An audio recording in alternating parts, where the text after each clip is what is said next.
Last time we looked at defending incoming thrusts. Today, let's take a look at how we can outsmart our opponent. Zucken, Nachreissen and sword grabbing.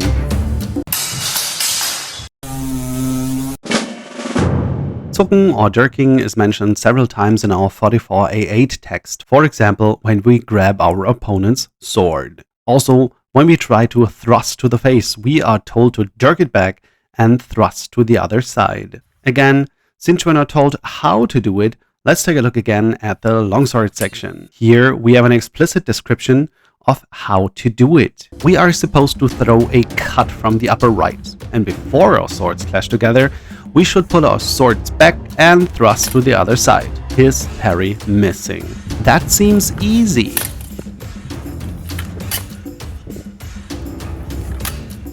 Of course, we can also do this with a thrust. So let's transfer this to the short sword. The most basic one is when we attack from the upper guard and pull back just before being parried and thrust to the other side.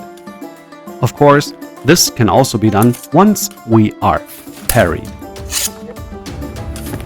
The text also gives us the option to attack a completely different opening. We can, for example, thrust high. When your opponent parries high, pull back, switch into low guard and thrust into the armpit, which is actually a play from the text. But to be real, any opening will actually do.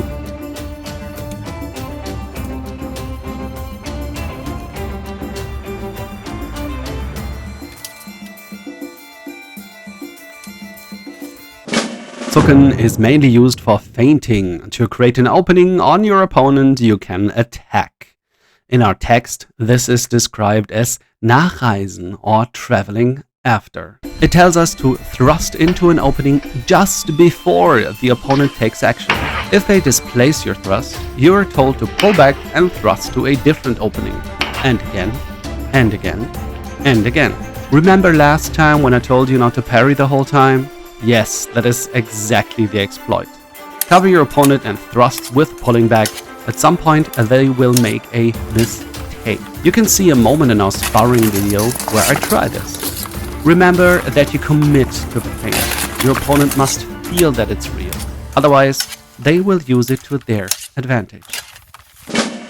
Yes, I know, there are a lot of opinions concerning grabbing the blade of your opponent, but lo and behold, it is mentioned in the text. For example, it tells us to thrust to your opponent's face. If they parry, you should then grab the tip of your opponent's sword and thrust with full might to the crown jewels.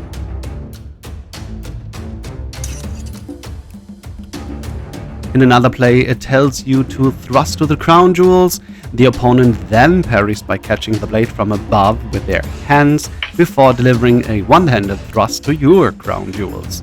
You are then told to do the same. So it seems we have two tactics given here.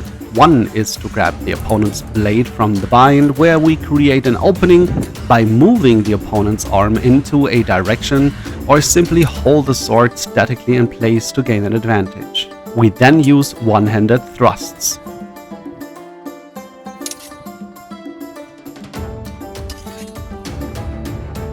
The other is to counter one-handed thrusts. When looking into the section where the opponent has a spear or glaive, and we only have a sword, we are also told to catch it or beat it away. So this also seems to apply to one-handed thrusts. Keep one thing in mind, the tip of the sword is still sharp. So try to deflect it with your vambrace or outer glove, then turn your hand and grab. The last shown play also gives us a way to get rid of getting grabbed by the blade.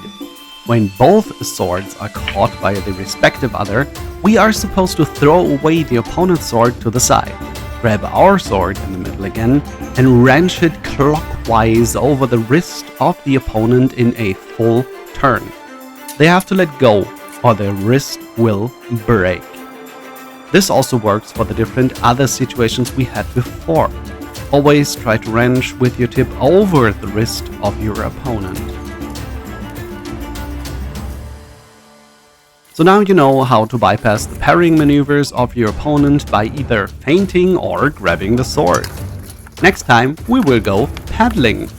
we will take a look at the bind and how to wind. Until next time, thanks for watching.